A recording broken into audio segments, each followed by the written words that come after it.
Bom dia, bem-vindos à aula 12, Introdução à Economia. Hoje vamos continuar com contabilidade nacional, que havíamos começado na aula passada. Eu demorei para mandar o link hoje, eu mandei só hoje de manhã, esqueci de fazer isso ontem. De vez em quando isso deve acontecer, mas se vocês não tiverem recebido o link até o começo da aula, quase com certeza vai aparecer a qualquer momento, que daí eu vou perceber que eu esqueci e vou mandar. E, na verdade, acho que sempre dá para acessar com o link da aula anterior, por alguma estranha razão. Mas vou tentar evitar isso. Então, deixa eu compartilhar. Outra coisa. Vou lembrar que quarta-feira temos o controle número 2.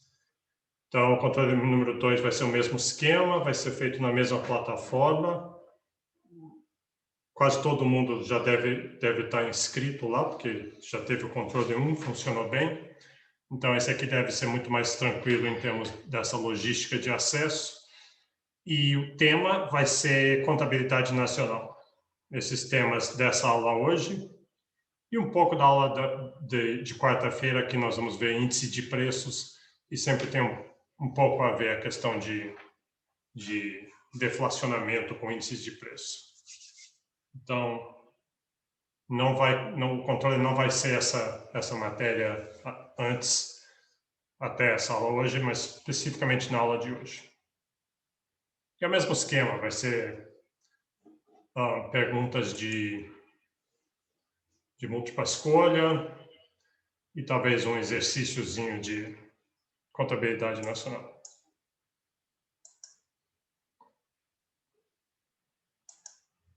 Então, vamos lá.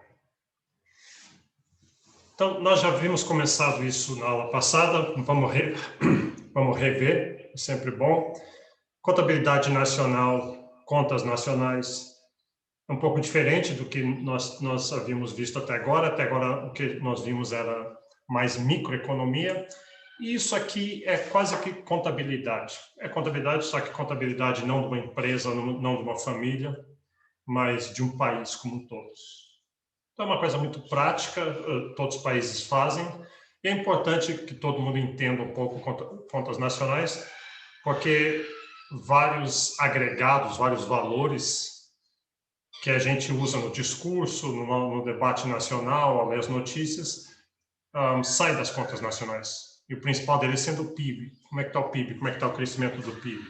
Que é um termômetro, um reflexo de como é que a economia está indo. Se o PIB está subindo, está descendo, e as várias modalidades de PIB, e tem algumas sutilezas que você precisa entender para entender corretamente o que é o PIB e essas outras medidas de investimento, poupança e várias outras coisas que saem das contas nacionais. Então, isso aqui nós vimos na aula passada. A ideia é isso, é medir o que se faz na economia, o que se investe, consome, distribuição, qual é o investimento da economia, salários, lucros, juros, e tudo isso levando em conta que, se a gente for comparar números em 2 pontos no tempo, nós precisamos, de alguma forma, descontar a variação de preço, a inflação, para comparar realmente números que são comparáveis. Todos os países fazem isso, e é bom que daí nós podemos comparar, ver como é que o Brasil está crescendo relativo a outros países da América Latina, por exemplo, como é que o Brasil está, a economia brasileira está indo comparado com os Estados Unidos, com países europeus. Então, todos os países fazem isso e mais ou menos a mesma metodologia. Se bem que é bom ficar atento que alguns países usam algumas metodologias um pouco diferentes, alguns países você não pode botar muita fé que os números deles refletem a realidade. Já o Brasil, não. O Brasil, o IBGE é bastante renomado e tem muita experiência já há muitos anos, e as nossas contas nacionais são muito boas, para dizer a verdade. Quem é economista brasileiro, é pesquisador em economia no Brasil, uma das coisas boas é essa, que os dados no Brasil são muito abundantes, a disponibilidade de dados e são muito confiáveis. Então, contabilidade nacional é feito medindo a produção, medindo todos os agregados com base em valor. Com isso, a gente pode comparar produtos diferentes, então, em reais. E, como eu mencionei, nós vamos precisar tomar cuidado com diferenciar valores nominais e valores reais. Nós vamos já ver isso hoje, mas vamos ver bastante na próxima aula. A próxima aula vai ser tudo sobre isso, sobre como criar, usar, interpretar, calcular índices de preços para poder descontar valores, descontar a inflação, deflacionar valores em diferentes pontos no tempo. E o que a gente geralmente está medindo? Bom, fluxos e estoques. Então, o PIB acontece todo ano, o PIB é a riqueza gerada em um ano, e é um fluxo, todo ano vem aquela quantidade. E o estoque, você quer somar esses fluxos e gera o estoque. Mas quando a gente fala PIB, geralmente é um fluxo.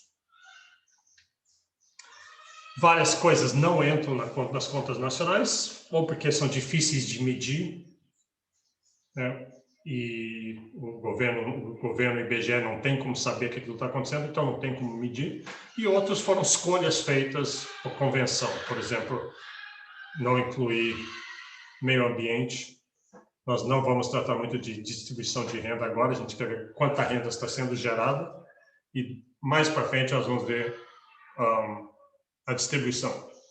A gente sabe que a distribuição é concentrada, então isso é um grande problema, mas isso é tema mais para aulas mais para frente. Ok, então vamos lá. Aqui que a gente começa a matéria nova. Então vou começar com o indicador mais usado, que é o Produto Interno Bruto, o PIB. Você vai ler na literatura internacional, é o Gross National Product, o GDP. Então, Produto Interno Bruto. Nós vamos ver exatamente essas três palavras, o que elas querem dizer, e vamos relaxar elas. Vamos depois mudar de interno para nacional, de bruto para líquido e de produto para renda. Ver o que faz essa mudança, o que significa isso.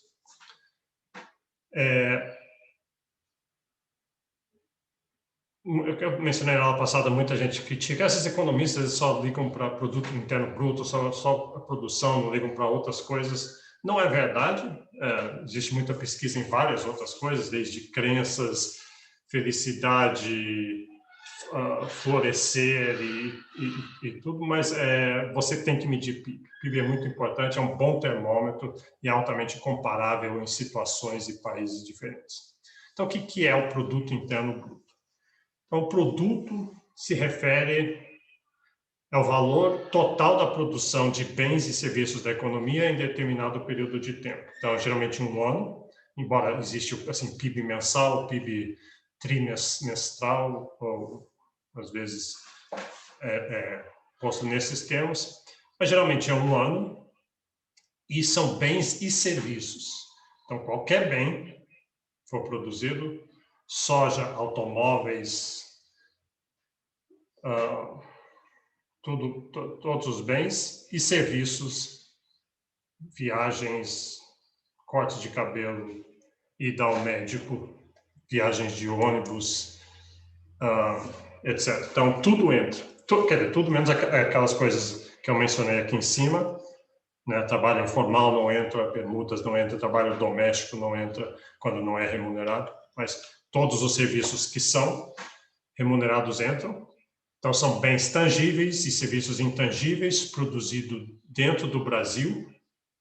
Depois a gente vai fazer a distinção entre... E o que acontece quando tem brasileiros produzindo no exterior, estrangeiros produzindo no Brasil. A gente vai ver, mas o nosso foco é dentro das fronteiras do Brasil, em um ano. E aí, o importante de ver aqui é a palavra de bens finais. Então, se você contar, a gente vai ver um exemplo agora, mas se você simplesmente contar tudo que é produzido e somar o valor deles, o preço a que eles foram vendidos e comprados, você vai estar fazendo dupla contagem. Deixa eu admitir todo mundo que está chegando aqui. Você vai fazer dupla contagem. Por quê? Porque tem vários produtos que são produzidos durante um ano, são vendidos para outros, mas como bens intermediários na produção de outra coisa. Então, se você contar aquele produto intermediário como colocar ele no PIB diretamente, ele vai entrar de novo quando a gente colocar aquele bem que foi produzido usando o bem intermediário. Então, você tem que pegar só os bens finais. Então, veja esse exemplo aqui.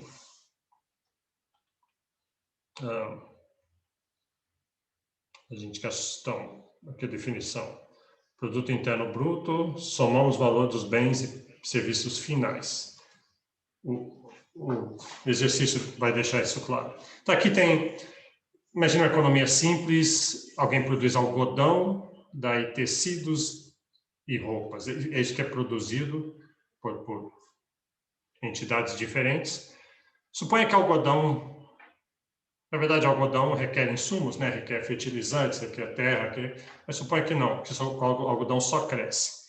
Então, esse setor aqui de algodão, e ele pegou o algodão, colheu e vendeu por 50. Então, como ele não usou insumos, ele adicionou 50 reais de valor, 50 milhões de reais de valor, se quiser, e o valor bruto da produção até agora é 50. Ele vendeu o algodão para fábricas de tecido. Essas fábricas vão pegar o algodão, vão processar o algodão de alguma forma, tanto transformar em fio, tingir, tecer, etc. Então, eles estão adicionando o valor. Então, eles adicionaram 70 de valor, que é a diferença entre o que eles venderam. Eles venderam os tecidos por 120, sendo que 50 desses 120 eram insumos. Era o algodão que eles compraram. Então, eles adicionaram só 70. Então, até agora, nós temos valor adicionado de 50, que os produtores de algodão adicionaram esse valor, e o setor de tecido adicionou 70. Se a gente somasse isso aqui e falasse, o setor de algodão e de tecido juntos, o valor bruto da produção deles é 50 mais 120, 170, a gente estaria fazendo uma dupla contagem desses 50 que entrariam aqui e aqui, os mesmos 50. Então, a gente pega só o valor adicionado. Aí, o setor de tecidos vende os tecidos para o setor de roupas, que compra. Então, os insumos deles são os tecidos. Aí, eles trabalham o tecido, tecem e fazem tem todo o design e o que eles fazem. E aí, então, eles adicionam 130, porque eles vendem por 250, mas desses 250, 120 era insumo. Então, o que eles adicionaram de valor é 130. Então, o valor adicionado total é essa soma aqui. É a soma do valor adicionado, que é igual ao valor bruto da produção no final. Não a soma do valor bruto da produção, mas só o valor final. Então, 250 é a soma do valor adicionado. Aí você pergunta, mas como é que eles sabem? Como é que o IBGE vai saber isso? Eles têm que fazer todo contar isso. O que uma fábrica de tecidos compra de algodão, eles vão ter que descontar, aquilo não é valor adicionado, aquilo é insumo. Então, de alguma forma ou outra, eles têm que tomar esse cuidado para não fazer essa dupla contagem. Tá, então esse é um jeito de calcular o PIB. Então, imagina, é monstruoso, porque imagina, durante um ano, Brasilzão, 5.556 municípios, um monte de bairros e produção acontecendo em tudo quanto é lugar, e de alguma forma ou outra, isso tudo vai ter que ser contado, somado, e com muito cuidado para evitar essa dupla contagem. Esse é o trabalho do IBGE, esse é o trabalho de quem faz as contas nacionais. Então, esse é um jeito de fazer. Soma os valores adicionados. Nós vamos ver 3 jeitos diferentes de fazer. 3 óticas que a gente chama. Olhando diferentes dados que se referem à mesma coisa. Meio aquela história do elefante, né? Que 7 cegos no quarto, cada um pegando uma parte do elefante. mas e cada um está interpretando de um jeito diferente. A gente, com as contas achadas, não pode interpretar. Todo mundo vai ter que chegar no final e dizer é um elefante. Então, vamos ver as diferentes óticas. Então, uma outra ótica, então, é o que a gente chama de vamos medir o PIB através da remuneração dos fatores de produção. O que a gente já havia feito é vamos medir o PIB através do valor adicionado. Esse é o jeito mais direto. O jeito meio indireto, porque você está querendo saber o que foi produzido durante o ano, então vai lá e mede o que foi produzido durante o ano, o valor adicionado. Um jeito mais indireto é chegar a dizer o seguinte: olha, no processo de produção, quem que fez isso? Bom, tem vários fatores que contribuíram para a produção. Um é a mão de obra, o outro é o dono do capital, que teve que usar o capital dele, o outro, o dono do equipamento, da terra.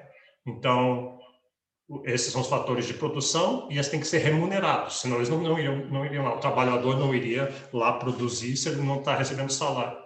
O empresário não ia lá emprestar o capital dele e ser o administrador daquilo ali se ele não recebesse o lucro.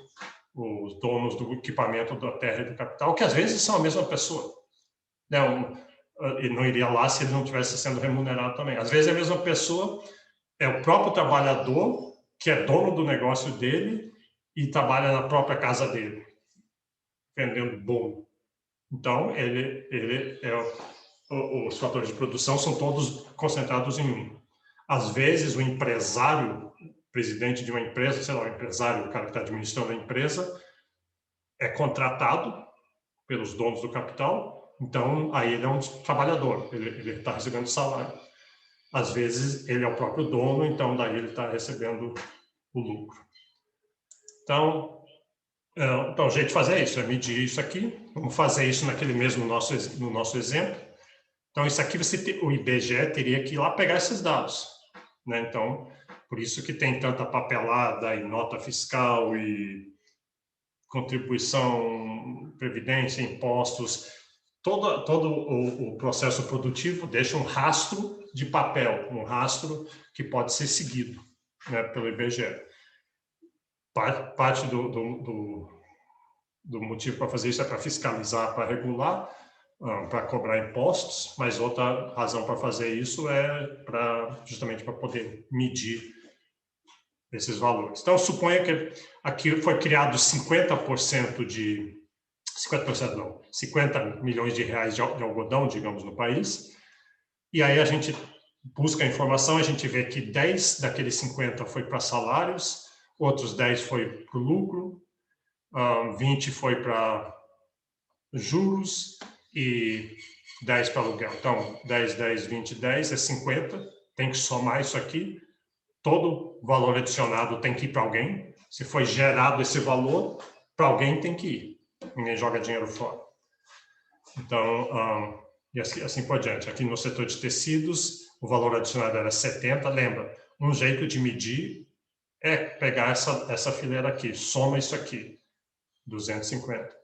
Outro, que a gente está vendo agora, a remuneração dos fatores, você decompõe o valor adicionado na remuneração dos fatores, mas como isso aqui é a soma disso aqui, necessariamente isso aqui vai ter que dar o mesmo valor que a soma dos valores adicionados. E se você soma esses 12 valores aqui, vai dar 250, necessariamente. Então, são dois jeitos de fazer. O IBGE faz isso. Aqui está dizendo que minha internet está instável, né? Diga, pode falar. O seu áudio está picotando. Tá, eu vou tentar mudar a internet aqui. Porque aqui tem duas, às vezes a outra é melhor.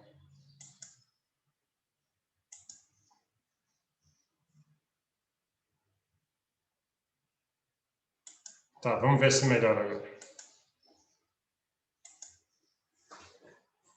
Então, só repetindo, porque eu não sei onde cortou. Deixa eu admitir todo mundo aqui.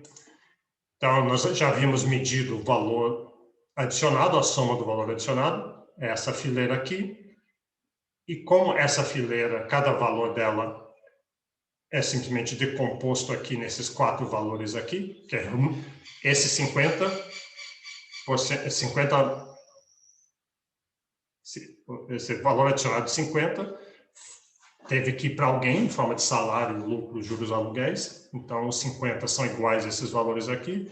Então, a soma das remunerações dos fatores de produção tem que ser igual à soma do valor adicionado. São 2 óticas diferentes. Na prática, elas não vão bater. Claro que elas não vão bater exatamente. Você está medindo coisas diferentes, você está pegando papéis diferentes, notas diferentes, declarações e formulários diferentes. Hoje em dia, com a internet, você pode imaginar que essas coisas devem estar muito mais fáceis para o IBGE fazer. Ainda tem que tomar cuidado com fraudes e sonegações e faltas de declaração e erros.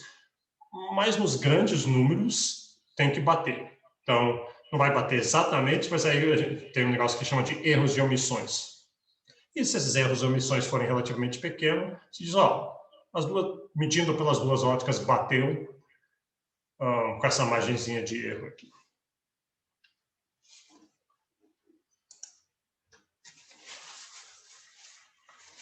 Então, o valor bruto da produção, sob essa nova definição, é o valor dos insumos mais a remuneração do valor da produção, dos fatores, remuneração dos fatores de produção. Você pode voltar só, acho que 2 slides, por gentileza? Mais um. Mais um. É esse aí. Tá, para medir o produto bruto, somamos o valor dos bens e serviços finais. Então, isso aqui, os bens e serviços finais, ou seja, a gente está descontando os insumos, então é o equivalente a pegar o valor adicionado. Ali na soma tá errado, né? Que ele tava 50, 70 mais 120, mas é 130, né? Aonde? Ali no produto igual a soma dos valores adicionados. 50 mais 130, era para ser 130. Tem razão, tem razão. Tá, só para não. Eu nunca tinha, tem razão. Já usei isso tantas vezes e nunca tinha visto. Vou mudar agora.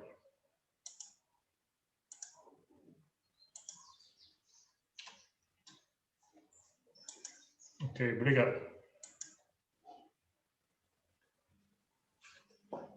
Tá.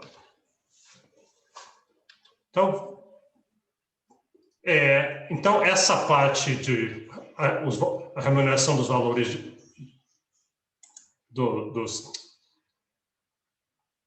dos fatores de produção é igual ao valor do produto. Por isso, quando a gente fala renda, a renda tem que ser igual ao produto. São as 2 óticas que a gente viu, a ótica da renda e a ótica do produto. Então, eu quero medir o tamanho da economia, o PIB. Então, eu posso medir o que foi produzido durante o ano, medido corretamente, evitando dupla contagem, ou eu posso medir nesse processo de produção, foi gerado renda, essa renda foi para diferentes setores das pessoas na economia, diferentes entidades na economia, e eu vou somar aquilo ali, e aquilo vai dar a renda. E a renda tem que ser igual ao produto, por isso eu botei identidade aqui. Não é uma equação, é uma identidade. Por definição, isso é verdade. A gente define renda para ser igual ao produto em contabilidade nacional. Então, eu posso chamar de produto interno bruto, PIB, mas eu poderia chamar também de renda interna bruta. Entendido que nesse contexto de contabilidade nacional. Então, PIB, mas eu podia chamar de RIB, então. Então, produto igual a renda nas contas nacionais. Tá, então, falta uma outra ótica. Vamos ver uma outra ótica. Para introduzir essa outra ótica, deixa eu introduzir mais 2 atores, que a gente não mencionou agora, porque não precisava, que é o governo e o setor externo. Então, o governo, vocês sabem o que é, e tem 3 níveis, tem governo federal, estadual, municipal, tem estatais, como a Petrobras e vários outros, Banco do Brasil, Caixa, não é muito claro qual que é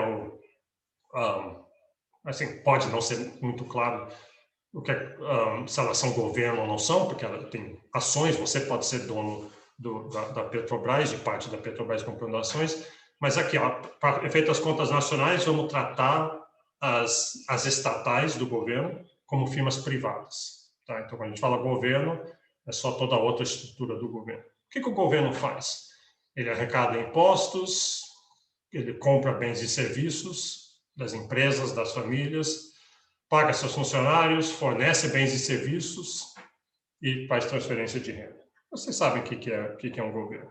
A gente vai querer incluir ele aqui, porque o governo produz e consome, então, ao medir o PIB, a gente tem que ter o governo ali dentro.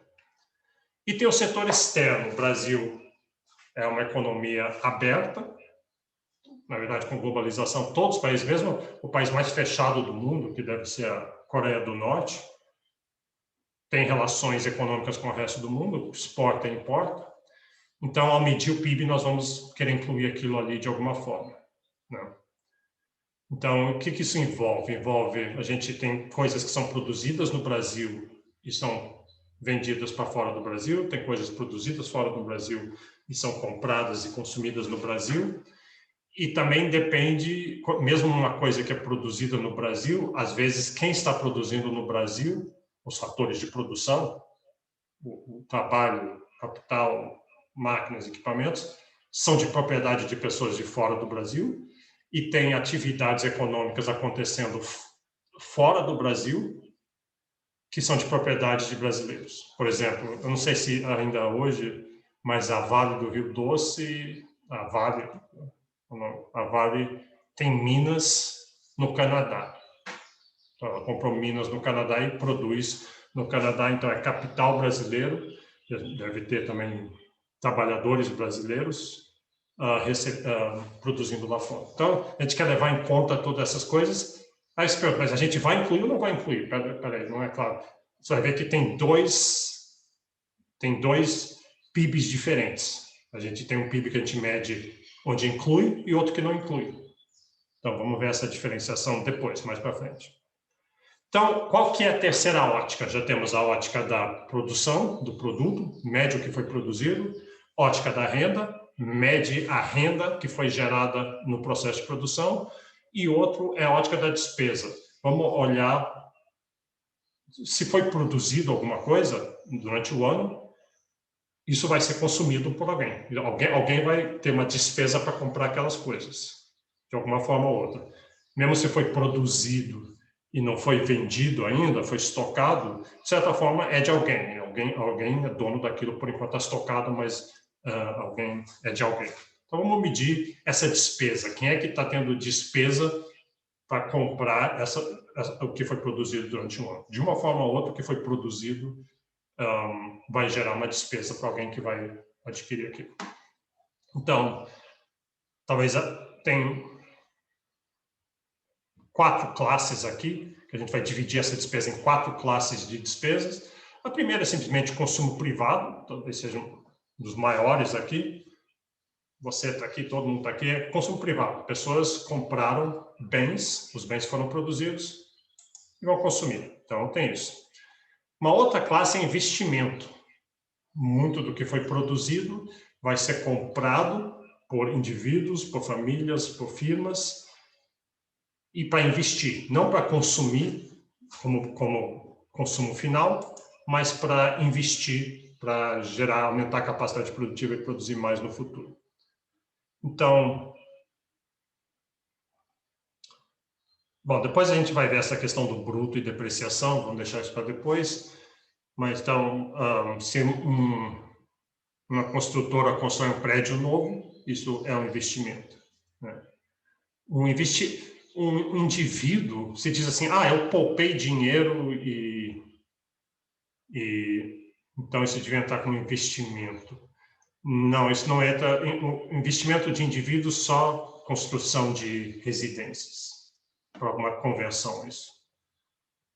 E estoques de mercadoria são considerados investimentos. Então, aquilo que eu falei dos estoques foi produzido e ninguém comprou ainda, então a montadora produziu 5.000 carros durante o ano, vendeu 4.000, sobrou 1.000, estão lá no pátio dela. Então, isso entra nas contas nacionais não como consumo, os outros 4.000 entram como consumo, pela ótica da despesa. Mas os 1.000 carros que não foram vendidos ainda é como se fosse um investimento.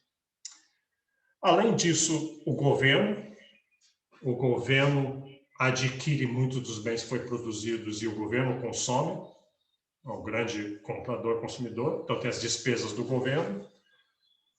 Além disso, os exportadores consomem muito do que foi... você pode pensar assim, uma exportação é como se foi comprado, soja foi produzido no Brasil, essa soja foi comprada, exportada, então, mas foi produzida no Brasil, então ela tem que entrar no PIB. Mas tem produtos que foram produzidos fora do Brasil e estão sendo consumidos no Brasil, então a gente desconta isso do PIB. Isso entra como uma importação. Então, as exportações líquidas é isso, exportação menos importação. Às vezes isso é positivo, às vezes é negativo. Geralmente no Brasil é positivo, porque a gente exporta muito. E está aqui, então o que a gente faz com esses valores? Está aqui a expressão.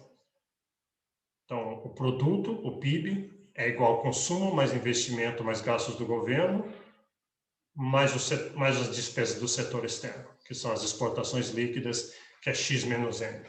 Então, C mais I, mais G, mais X, menos M.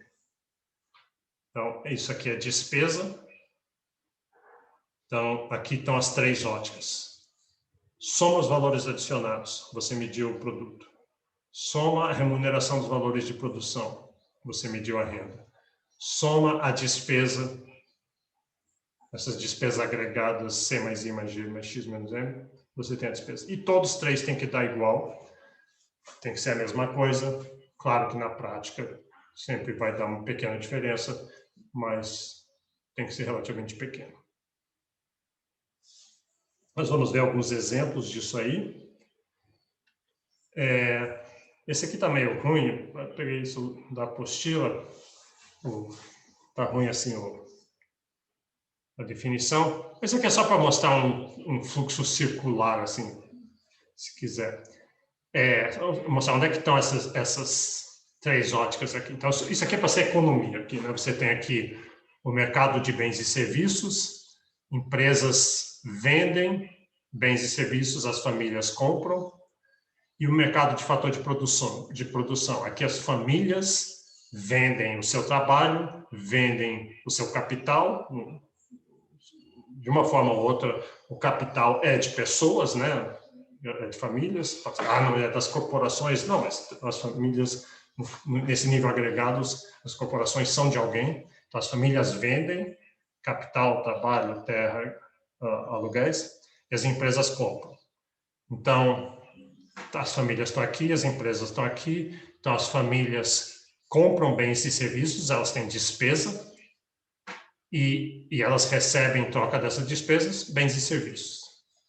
As famílias vendem terra, capital e trabalho, que elas são donas, e recebem, em troca disso, renda, remuneração dos fatores de produção. Então, aqui está a ótica da despesa.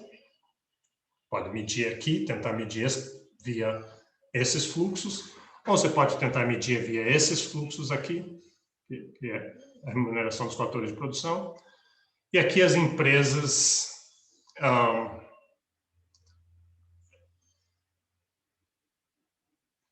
o mercado de bens e serviços, elas produzem e vendem aqui no mercado e recebem receita em troca. Então, aqui é a ótica do produto.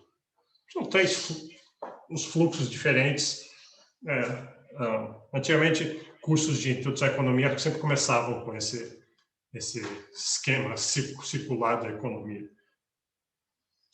A ideia é essa, que sempre que tem uma produção, isso está gerando ao mesmo tempo uma renda e está gerando ao mesmo tempo uma despesa.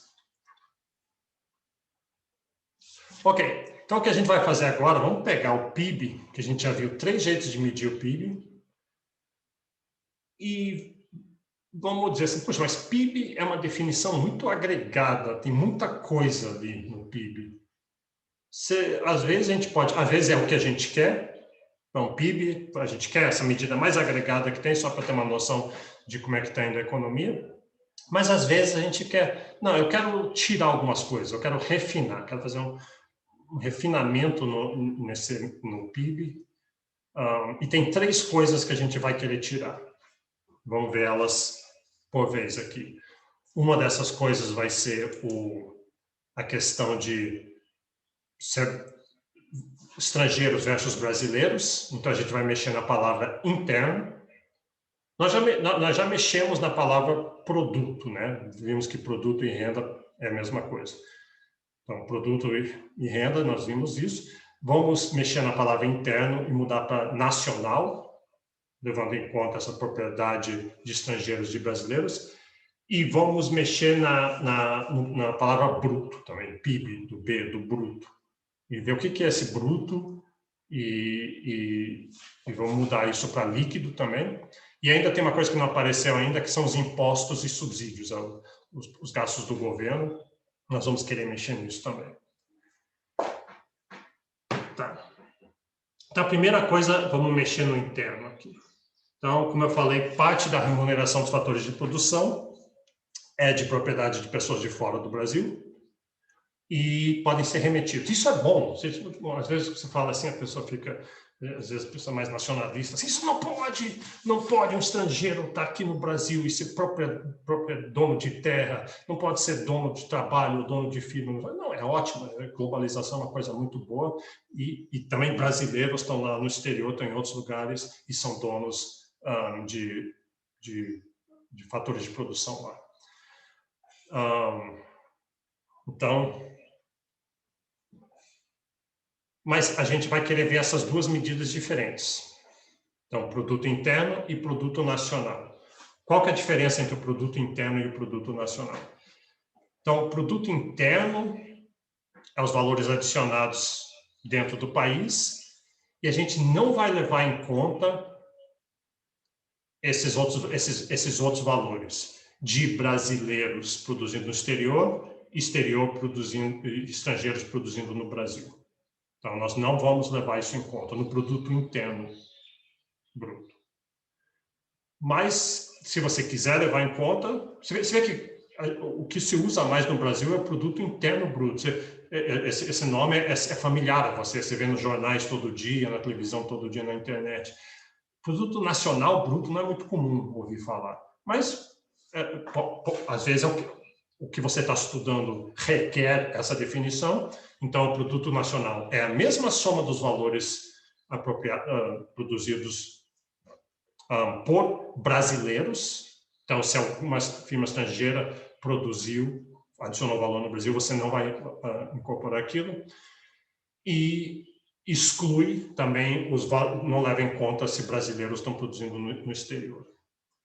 Então, produto interno bruto é mais não, desculpe, eu falei errado. Produto nacional, nós vamos levar em conta essas coisas. Nós vamos levar em conta se estrangeiros produzem no Brasil, leva em conta, e a gente vai descontar se o que os brasileiros produzem no exterior. Então, no produto nacional, a gente é um refinamento. A gente está levando em conta o resto do mundo. Produto interno, a gente não está levando em conta. Vamos ver, aqui está a definição. Essa aqui não é distinção entre os dois ainda. Isso aqui é só notando que tem 2 jeitos de falar. A gente pode especificar a renda enviada ao exterior e a renda recebida do exterior, de salários, aluguéis, lucros, ou a gente já junta esses 2, recebido e enviado, e chama de renda líquida enviada ao exterior. Porque alguns anos vai ser positivo, alguns anos vai ser negativo, tem alguns países onde tende a ser mais positivo e outros países tendem a ser mais negativo, então a gente fala simplesmente a renda líquida enviada ao exterior. Então, o produto interno é a medida maior. Não sei se é maior, a gente parte do produto interno. Daí, se a gente leva em conta essa renda líquida enviada ao exterior, você vai para o produto nacional. Acaba que no Brasil não tem muita diferença, porque a gente, embora o Brasil seja um país aberto, não é a gente é um país, tem um mercado muito grande. Então o que é produzido no Brasil por brasileiros é tão grande que esse pequeno pedaço que é produzido por estrangeiros no Brasil e brasileiros no exterior, aqui em 2007 era só 2% menor. Nos Estados Unidos já tem uma diferença bem maior.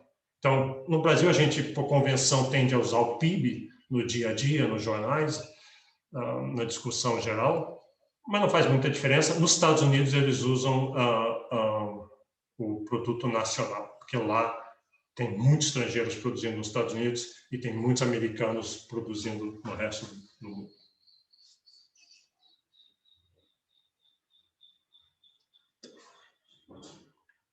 Tá, então, essa foi a primeira refinamento que a gente fez.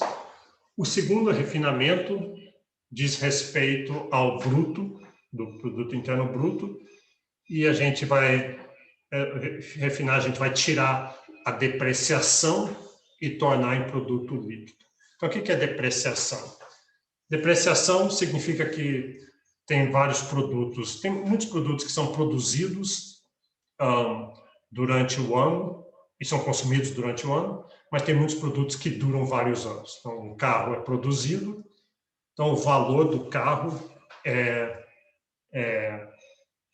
como se fosse, se você for pegar, durou 10 anos o carro, digamos, você teve uma vida útil de 10 anos, então o correto seria você pensar assim, o valor do carro no primeiro ano é um determinado valor, no segundo ano é o mesmo carro, mas ele já está piorzinho, está com barulho, já está mais arranhado, então ele depreciou. Então, quando a gente for medir, a gente quer saber qual que é o estoque do PIB naquele momento do tempo, já tem esse carro que vale 50 mil, ano passado valia 50 mil. Mas quanto que ele vale agora? Bom, um jeito seria dizer, qual é o valor de mercado? Se eu vendesse, eu ia vender por quanto? Eu ia vender por 40? Então, esse é o valor. Mas às vezes é muito difícil você calcular, porque você não sabe, essas coisas não estão sendo vendidas, compradas, então você não sabe o valor de mercado. Então, o jeito o pessoal de contabilidade tem várias regras de bolso e convenções de como fazer isso. Um jeito seria dizer assim, tira 10% ao ano. Uma coisa dessas dura em média uns 10 anos, uma casa, um armazém, uma cerca, um automóvel, uma geladeira, esses bens duráveis, dura uns 10 anos, então tira 10% ao ano. Calcule aí a depreciação. Então, quando a gente calcula o produto líquido, a gente pega o produto bruto, a gente já viu 3 formas de calcular, mas daí, na verdade, a gente vai querer descontar e dizer, vamos tirar a depreciação, porque muitas dessas coisas aqui não já estão depreciadas, estão se estragando, estão se decompondo. O correto é sempre fazer isso, né? Você, na sua vida pessoal, devia fazer isso. Vai pensar, o que eu tenho? Qual que é o meu... De tudo que eu tenho, minha casa, meu carro, meu apartamento, minha geladeira. Diz, essa geladeira eu comprei 5 anos atrás e custou 3 mil reais, então eu tenho 3 mil reais. Diz, não tem. Você tem uma geladeira que você talvez possa vender por 1.000 reais, então devia ser 1.000 reais. Então, dependendo do que você está fazendo, do que você está pesquisando, é importante levar em conta a depreciação. Então, isso aqui é direto, assim, o valor produto bruto é o valor geral, mas produto líquido é o produto bruto, tirando essa depreciação. A gente chama assim de reservas de depreciação, porque o correto seria assim, você fazer o seguinte, assim, você compra um carro, aí o carro vai durar 10 anos, o correto, assim, de certa forma, seria cada ano você deveria pegar o valor de 1/10 do carro e você poupa aquilo ali, você poupa, então você está fazendo reservas de depreciação. Aí no dia que acabar o seu carro finalmente morrer, o seu carro, e aí você vai ter, puxa, eu tenho uma despesa de comprar um carro inteiro, Se você tem as reservas de depreciação, se você for guardando exatamente o que o carro depreciou, naquele momento você já tem um carro novo. O tempo todo você vai ter o valor de um carro, ou na forma de carro, ou na forma de reservas de depreciação.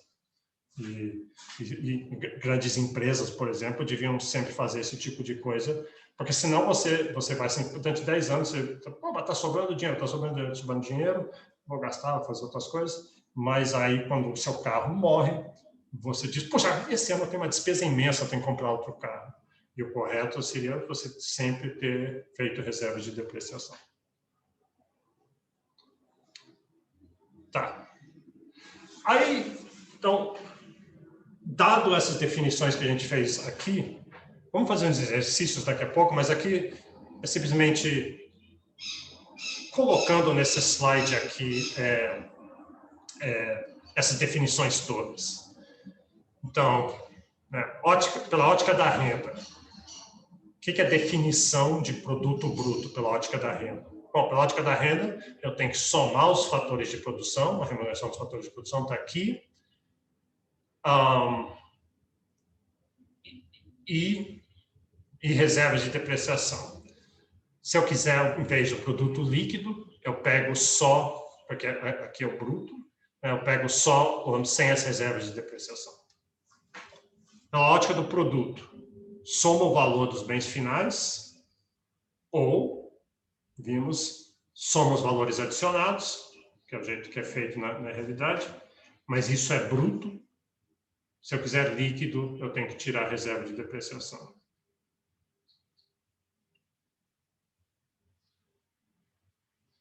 Isso aqui está errado, né? Olhando aqui assim.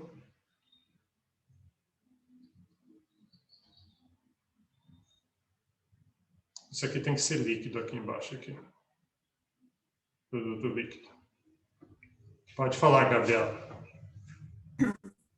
Bom dia, professor. Bom, deixa eu só perguntar. Eu mandei a mensagem escrita porque eu não queria atrapalhar muito mais.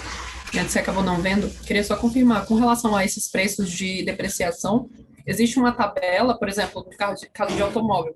Eu poderia dizer que aquela que eles chamam de tabela FIPE seria algo que eles usam para verificar a depreciação de automóvel e assim existir alguma outra tabela para vários outros tipos de produto ou somente com o contador para verificar, não, e aí, o que depreciou? Eu não sei exatamente como é que eles fazem na prática essas coisas, assim, tem pessoal especializado nisso, IBGE. A minha impressão é que eles eles têm assim umas convenções, então é muito mais essas regras de dedo, assim para armazéns nós vamos usar tantos por cento, para automóveis tanto. Eu não acho que eles usam a tabela FIPE, não. Deve ser só pegando a idade das coisas e levando em conta. Acho que o jeito mais grosseiro de fazer seria simplesmente fazer assim, você calcula o produto bruto com essas formas que a gente está vendo aqui, soma os valores de produção, soma os valores adicionados, e aí taca 10%, tira 10%. Isso seria um jeito de fazer, bem grosseiro, assim. Lá no final, você tira 10% e diz assim, ó, na média, as coisas, o capital depreciou 10%. Outro jeito seria assim, tá, não, vamos fazer um pouquinho melhor.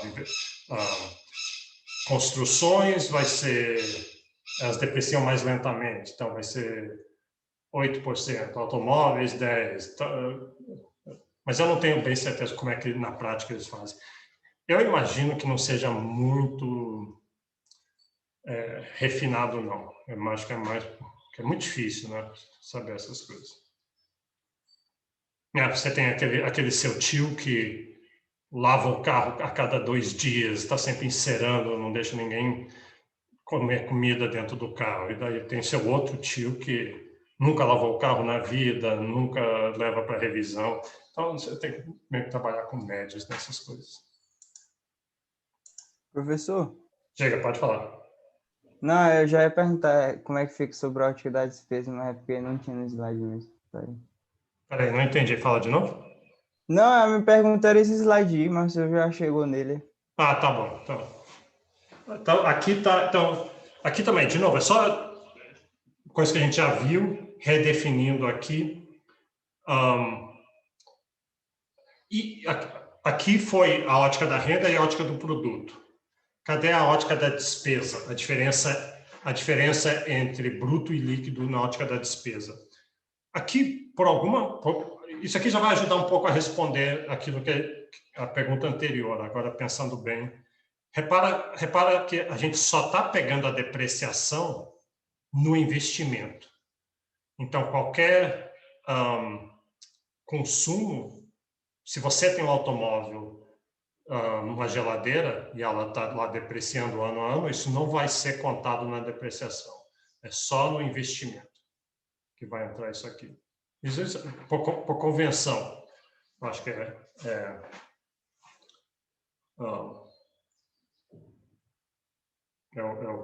o jeito que se faz.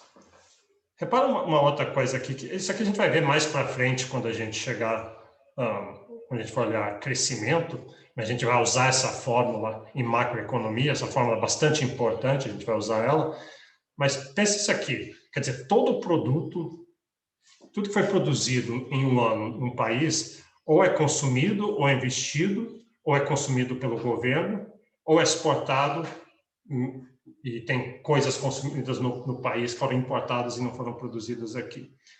Tipicamente você gostaria, quer dizer, depende de países já desenvolvidos ou menos desenvolvidos, mas, assim, qual é a porcentagem? Quanto no Brasil, quanto que é consumo, quanto que é investimento, quanto que é gasto de governo, quanto que é exportado e importado? Consumo é uma coisa boa, né? Porque, afinal, é isso que a gente... Isso quer dizer que pessoas estão tendo prazer, estão tendo qualidade de vida, então se quer que o consumo seja grande. Por outro lado, do ponto de vista de um país em desenvolvimento, e mesmo você, pessoalmente, se você recebe sua renda, você não quer gastar tudo com consumo, você quer que tenha algum investimento, né? Porque investimento vai melhorar a capacidade produtiva do país para o próximo ano. Então, isso aqui é muito... E governo... tipicamente, aqui fica um pouquinho ideológico, né? Qual é a sua visão de qual que deve ser o tamanho do governo, mas você não quer que o governo seja quem está consumindo boa parte do que é produzido no país. Não quer que a despesa de um país seja toda do governo, porque, né, você quer que as famílias, as pessoas, você e eu e todo mundo mais no Brasil, que esteja consumindo. No Brasil, o consumo é muito grande. E o gasto do governo também é grande. Um dos grandes problemas no Brasil, a gente vai estudar isso lá para frente, é que o investimento é muito pequeno. Isso é um problema para o futuro, né, do Brasil. Um país como a China, a maioria dos países asiáticos, o investimento é muito alto. Às vezes é 40% da renda. Aí isso pode ser um problema também, porque se tanto da renda está indo para investimento, isso quer dizer que o consumo está baixo. Então, mas às vezes um país em desenvolvimento opta por fazer isso. A China fez isso durante, né, as últimas 2 décadas, e isso que aumenta a capacidade de crescimento no futuro. Então, mas talvez hoje, à medida que a sociedade chinesa está enriquecendo, talvez ela decida. O problema é que é uma ditadura, então nem sempre a sociedade é que ganha de ter voz nessa escolha. Ela decida que, não, a gente não quer mais um investimento tão grande, agora a gente quer mais qualidade de vida, quer mais consumo. Mas, no entanto, no Brasil é o contrário. No Brasil, um dos grandes problemas que existe é como fazer o investimento ser maior. A gente vai estudar isso mais para frente. Ok, uma terceira distinção tem a ver com o governo. O governo arrecada impostos e, além disso, então tem o PIB é produzido, e quando a gente só mede o PIB, seja pelas uma das 3 óticas que a gente viu, calculou, está aqui o valor do PIB desse ano, implicitamente a gente não fala nada, esse é o PIB a preços de mercado. Então, você não levou em conta que em algum momento o governo vai chegar lá, esse PIB foi produzido, e em algum momento o governo chegou e disse, mas espera aí, parte disso aqui eu vou pegar em forma de impostos. E geralmente é uma parte relativamente grande, né? A carga tributária no Brasil uma das maiores do mundo, eu acho que está acima de 35% do PIB. Então, um pedaço bem grande é abocanhado pelo governo, mas, além disso, o governo também ainda devolve uma parte com subsídios. Então, às vezes, a gente quer saber o PIB a preço de mercados. Não interessa se a questão de impostos, isso, eu só quero saber quanto foi produzido.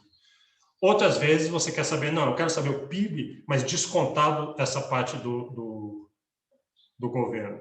Então, nesse caso, você vai querer saber o PIB a custo de fatores, e não a preço de mercado. Então, a definição está aqui. O PIB a preço de mercados é o PIB a custo de fatores, mais impostos e menos os subsídios. Então, essa é a distinção aí.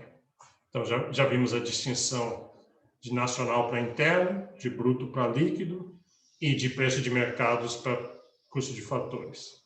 E, além disso, vimos que produto e renda e despesa são iguais. É a mesma coisa. São três óticas diferentes da mesma coisa.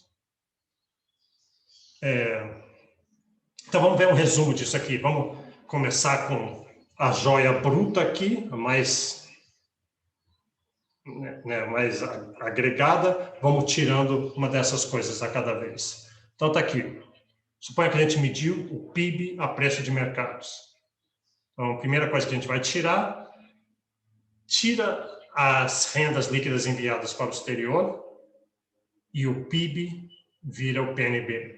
O que mudou foi a palavra nacional. Tira as rendas líquidas enviadas para o exterior, tantas que foram enviadas de estrangeiros no Brasil para o exterior, ou de brasileiros no exterior para o Brasil, e virou PNB.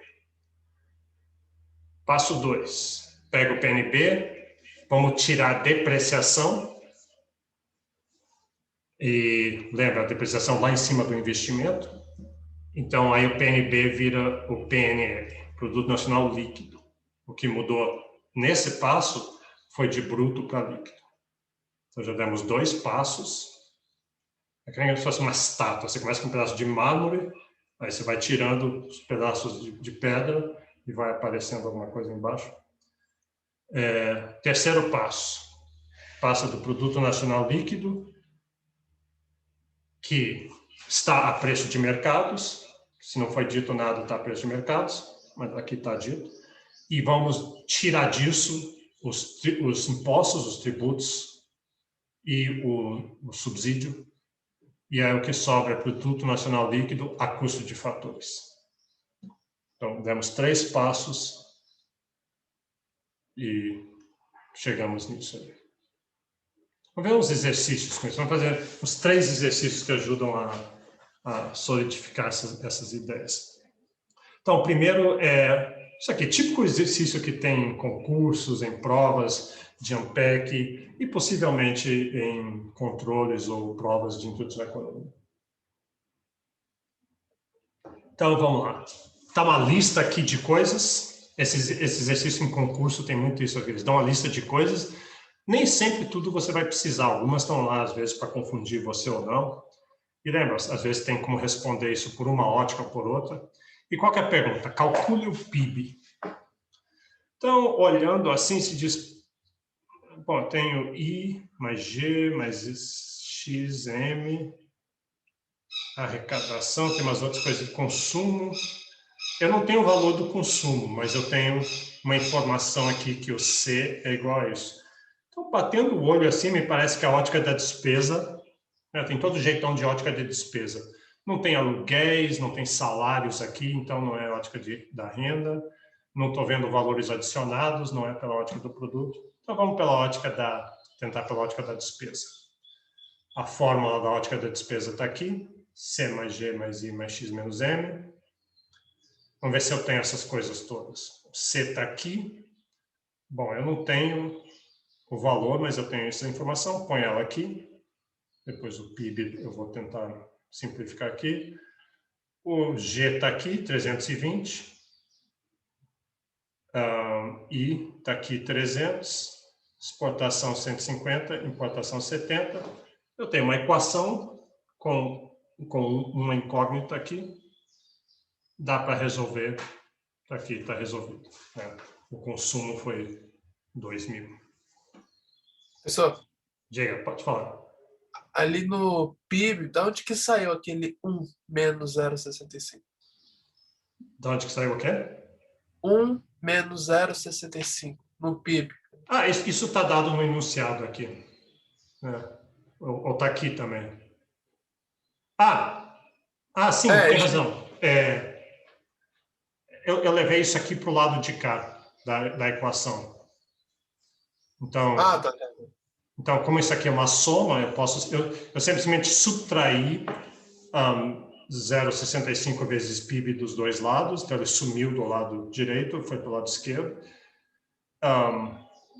E aí eu usei a propriedade distributiva, né? Eu pulei um passo aqui, eu fiz também pulando um passo. Esse lado aqui é PIB vezes 1 e PIB vezes 0,65. Então pulou um passo, mas é álgebra direta aqui. Tá, esse é um exercício. Aqui está outro exercício. Deixa eu... Está coberto aqui também. Considere um país que apresentou os seguintes dados em milhões. Então, tem um monte de coisa aqui de novo. Você vê que aqui tem remuneração de fatores de produção, tem impostos, subsídios, várias coisas aqui. E ele fala assim, o produto interno líquido... Bom, eu tenho o produto nacional bruto e eu quero ir para o produto interno líquido. Então, eu vou ter que mudar de nacional para interno, de bruto para líquido e de preços de mercado para custo de fatores. Mas nós sabemos fazer essas três coisas que a gente fez, tem as fórmulas. Então, vamos tentar. Vamos começar com 4.000 e vamos fazendo as mudanças. Fala, Gabriela Nunes, antes de eu fazer isso. Então, desculpa, professor, mas a minha dúvida foi a mesma do coleguinha lá. Eu, de fato, não entendi como é que você colocou aquele 1 lá na conta anterior. Tá. Então, Opa, deixa eu sair aqui.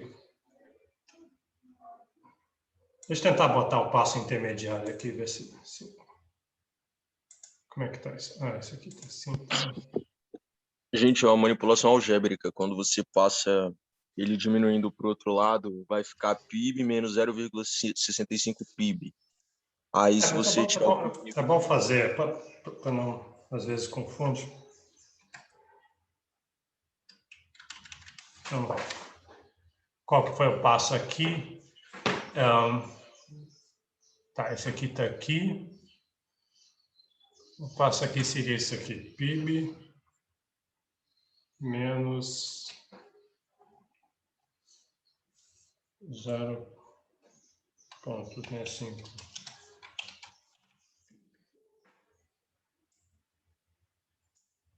Apaga do lado de cá.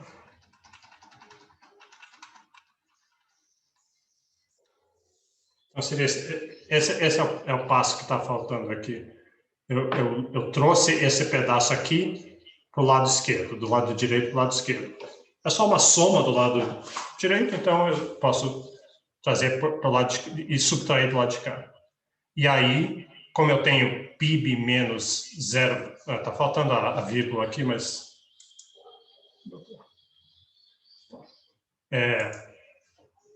Como eu tenho isso aqui, eu posso simplesmente puxar o PIB para cá, e aí fica 1, é como se eu estivesse dividindo esse lado aqui por PIB. Então, fica 1 menos 0,5 PIB. Esse é o passo que faltava. Deixa eu salvar isso aqui já.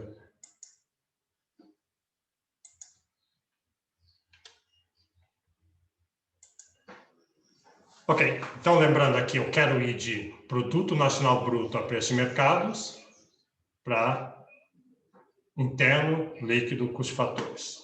Então, eu tenho isso aqui. Começa com esses 4.000. Esse é o negócio que eu tenho aqui. E a primeira coisa que eu vou fazer...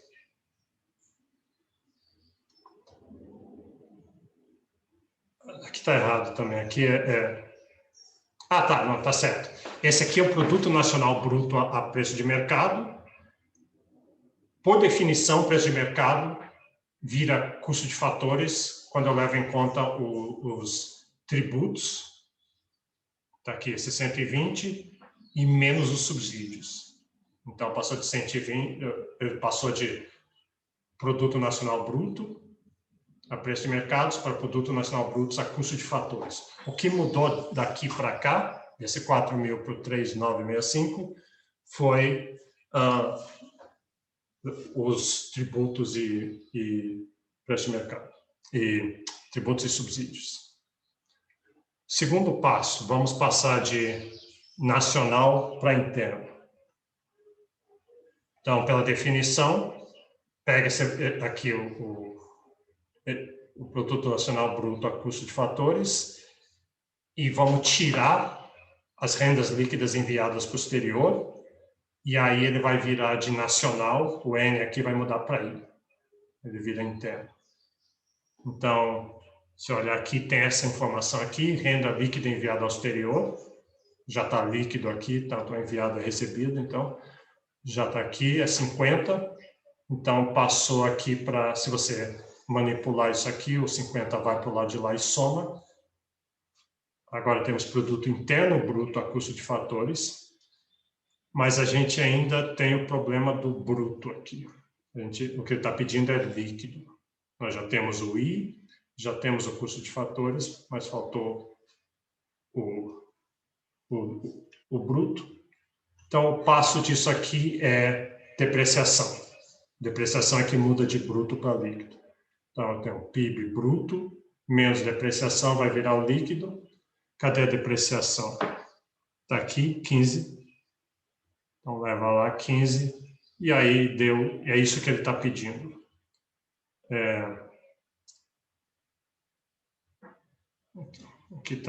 Aqui tá errado, né?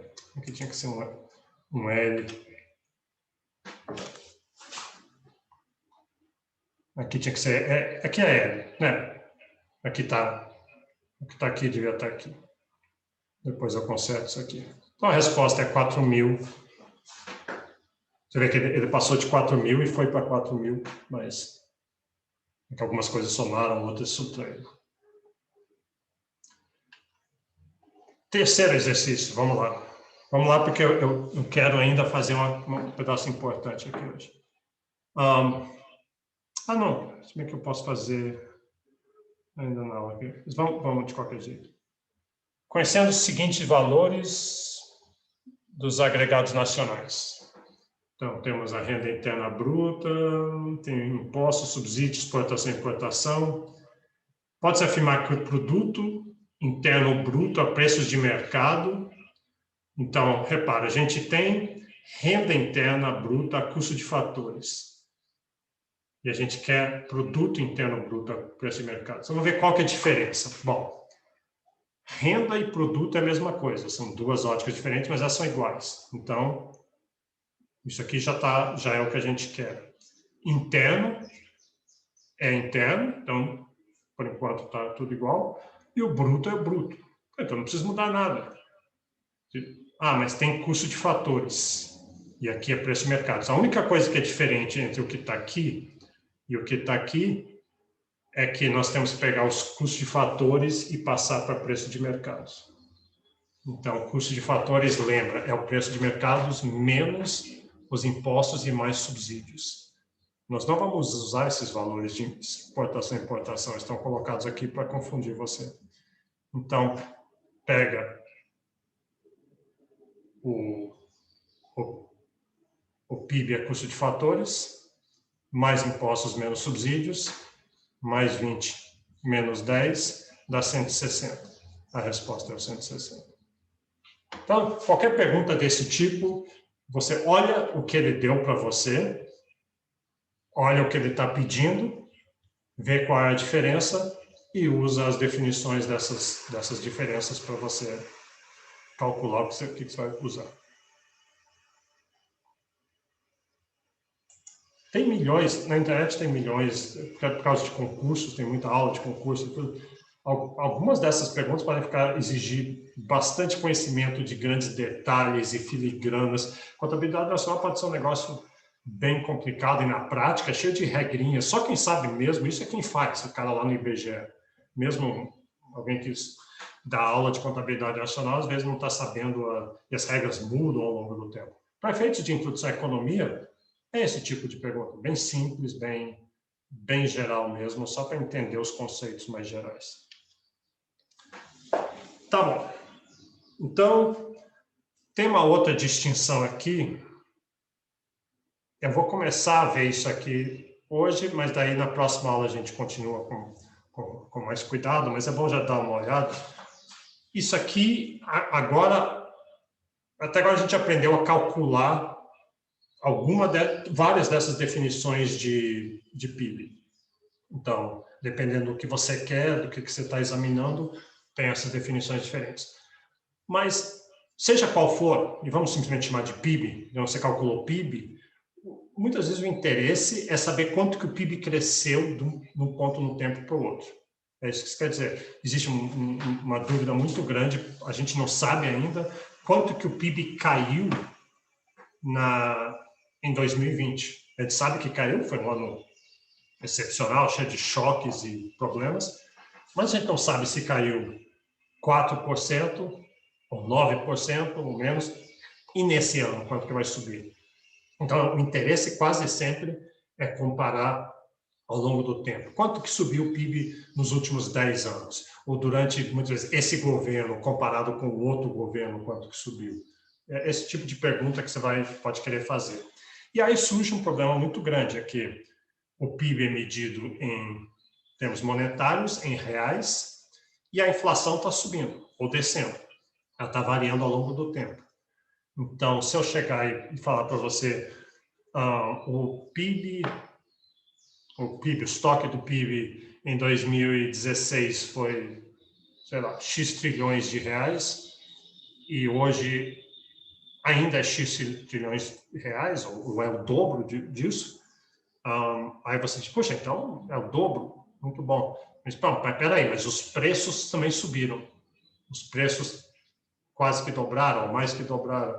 Então, então quer dizer que, na verdade, a gente não pode fazer a comparação. Então, o que a gente quer saber aqui é como comparar o PIB em 2 pontos do tempo. Quando você fala assim, se você não levar isso em conta, se diz assim, o PIB calculado pelo IBGE em determinado ponto do tempo foi esse, e hoje o PIB é outro, você está falando em produtos nominais. É o valor que é o valor que foi calculado e você não está fazendo desconto ou ajuste nenhum para tirar ou levar em conta a inflação. Quando você fala PIB real, é porque você fez esse cálculo, você descontou a inflação e agora esses valores são comparáveis. Você pode falar, esse aqui está maior do que esse está menor do que esse durante esse período de tempo, durante esse ano, durante esses 10 anos, e são comparáveis. Eu posso dizer que cresceu ou não. Então, isso é muito, muito importante. Jornalistas erram isso o tempo todo. Eles fazem afirmações assim, o PIB subiu, o PIB caiu, sem levar em conta a questão de inflação. E no Brasil, hoje em dia, se diria assim, mas para a maioria dos efeitos, a inflação nos últimos anos tem sido muito pequena, então, tanto faz. Né? Vai dar a diferença aí de 1%, 2%. Mesmo assim, não é correto. E o Brasil é um lugar com sempre teve muita inflação, então podia fazer muita diferença. Inclusive, na época da hiperinflação, quando se tinha inflação de 20% ao mês, por exemplo, era muito difícil você saber o valor das coisas, porque você só está vendo os preços nominais, você não tem muita ideia da inflação, é tão alta e tão variável que tinha esse problema. Então, é muito importante saber fazer esse ajuste.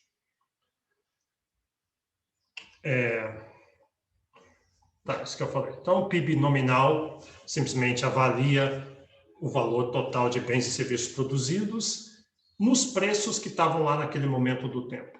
O PIB real avalia a mesma produção de bens e serviços, mas ele vai escolher o que chama de um ano base. Vamos pegar um ano base, pode ser qualquer ano. Mas geralmente pega o ano do começo da sua análise, digamos assim, seja 2018. E eu quero saber qual que é o PIB de 2020, não a preços nominais, mas a preços de 2018. E aí eu vou poder comparar o PIB de 2018 com 2020 para saber se subiu ou não. Então, que nem está escrito aí, ele mede qual teria sido o valor do PIB que eu estou medindo agora, se em vez de usar os preços atuais, eu usasse os preços do ano base. Então, deixa eu só começar isso, porque daí a gente vê isso com cuidado na próxima aula. Mas só porque é bom ver uma vez, depois ver de novo. Veja esse exercício. Estamos simplificando a economia e dizer assim, ó, nesse país, em 2007, nesse país só se produz 3 coisas. Batata frita, 3 coisas não, 2 coisas. Batata frita e refrigerante. São as únicas coisas que são produzidas nesse país. Claro que isso não é realista, mas uma vez que você faz para 2, você pode fazer para milhões de produtos. Né? É só botar mais. Então, está aqui, 2007, aqui está o preço do primeiro produto, foi de 4, depois, no ano seguinte, subiu, e depois subiu de novo. Né? Isso tende a acontecer. Isso aqui foi a inflação, é o mesmo produto, está custando mais caro em um ano do que no anterior. E aqui está a quantidade que foi consumida. Então, a quantidade aqui caiu de 100 para 80, esse ano ficou igual. E por que variou? Em parte variou porque o preço subiu. Mas, em parte, variou porque oferta e demanda, preferência das pessoas, renda das pessoas, teve crise, não teve crise, um monte de outras coisas. Não interessa o que foi, a gente sabe que caiu o valor. E refrigerante, o preço subiu. E aqui aconteceu alguma coisa que caiu pela metade quase o preço do refrigerante. Bom, isso é dados, são os dados, a gente não precisa saber as causas. O que aconteceu com a quantidade caiu e aqui aumentou muito. Talvez porque o preço caiu, mas talvez não. Aí o que eu posso fazer com isso? Eu posso calcular o PIB nominal. Então, o PIB, lembra, aqui eu tenho produção, então eu posso fazer pela ótica da produção, eu pego simplesmente o valor do que foi produzido, o valor unitário vezes a quantidade. Foi produzido 100 unidades de batata frita que valem 4 e 150 unidades de refrigerante que valem 2, 400 mais 300 é 700. Então, esse é o PIB nominal de 2007. Faz a mesma coisa para 2008. 80 vezes 5 e 120 vezes 2,5. Aqui deu 700. Vê que o PIB nominal continuou igual. E aqui, 80 vezes 5,5 e 200 vezes 1,2 deu 680. Então, o PIB nominal ficou igual e depois caiu. Eu digo, poxa, então essa economia está meio estagnada, né? Acho que está meio estagnada, porque o PIB, a gente gostaria de imaginar que todo ano o PIB vai crescer. Aqui parece que ficou estagnado. Aí, errado. Você não pode afirmar isso, porque você não pode comparar PIBs nominais. O preço está variando, então PIB nominal não é uma comparação certa. Eu tenho que deflacionar esses PIBs. Eu tenho que extrair a inflação. Isso é bem fácil de fazer. Vou só fazer isso aqui, daí a gente para aqui. Então, como é que eu faço isso? Aqui, até aqui eu repeti a tabela de antes. Então, o PIB nominal está calculado aqui. Mas agora eu vou querer calcular o PIB real. Então, o PIB real, para tirar a inflação, a primeira coisa tem que escolher o ano base. É o ano que eu vou usar os preços daquele ano. E eu estou comparando os outros anos com aquele ano. Então, o PIB, meu ano base vai ser 2007, mas eu poderia fazer 2008 ou 2009. Só escolhi 2007. Então, eu vou calcular o PIB real. Bom, para 2007 ele é igual, porque eu estou usando os preços de 2007 para 2007, então o PIB nominal e o real é a mesma coisa. O que muda é que antes, no nominal, eu estava usando os preços de 2008 e as quantidades de 2008. Aqui eu vou continuar com as quantidades de 2008, repara, 80 é igual, o 120 é igual, mas eu vou pegar os preços de 2007. Então, em vez de 5, eu pus 4. Em vez de 2,5, eu vou botar 2. E aí, esse é o PIB real. E repetindo para 2008, eu pego os mesmos valores, 80, 80, 200, 200, mas vou usar, em vez desses preços aqui, os 5,5 e 1,2, uso os preços do ano base, 4 e 2. Ó, 4 e 2. E quando eu calculo aqui, deu isso. E olha a história que o PIB real está me contando. A economia. Aqui eu tinha achado que ela ficou igual. Na verdade, ela caiu fortemente. O PIB real diz a economia caiu. E eu não tinha percebido isso sem deflacionar. E aqui, que eu achei que a economia tinha caído, na verdade, a economia cresceu fortemente, de 560 para 720. Então, o PIB real, esse exercício foi feito para realmente dar essas coisas contraintuitivas, para mostrar que pode ser um erro muito grande você sair comparando valores nominais em vez dos reais. O jeito que foi feito isso aqui foi essa queda aqui, essa queda de preço muito grande, é muito raro assim um produto cair pela metade do preço, mas é isso meio que levou a essa diferença aqui. Então, vou parar aqui, a gente acaba essa parte da próxima aula e daí passa para índices de preços, que é tudo sobre isso, só que não no contexto de PIB, mas no contexto de preços de bens em geral. Alguém tem alguma pergunta sobre isso, sobre o resto? Professor, Pode falar. acho que o povo está perguntando quando que vai ter o controle 2, próxima avaliação. Você sabe responder? O controle 2, quarta-feira. Eu falei isso no começo da aula hoje. Ah, tá. Eu já tinha anunciado, o controle 2 vai ser quarta-feira. Vamos ter aula e o controle 2 vai ser... os monitores vão combinar exatamente o horário com vocês, mas vai ser depois da aula. No mesmo esquema do anterior, mesma plataforma, vocês já estão registrados lá, a maioria de quase todo mundo, e deu certo o primeiro, então acho que vai ser mais simples, para todo mundo já sabe como é que é. E o assunto vai ser essa aula de hoje e da próxima aula. Um pouco da próxima aula. No primeiro controle eu não... Eu te falei que eu não tinha conseguido fazer porque os monitores não colocaram meu nome, enfim. Aí como é que... Bom, manda um e-mail para mim e melhor ainda fala com os monitores, porque eles estão vendo isso.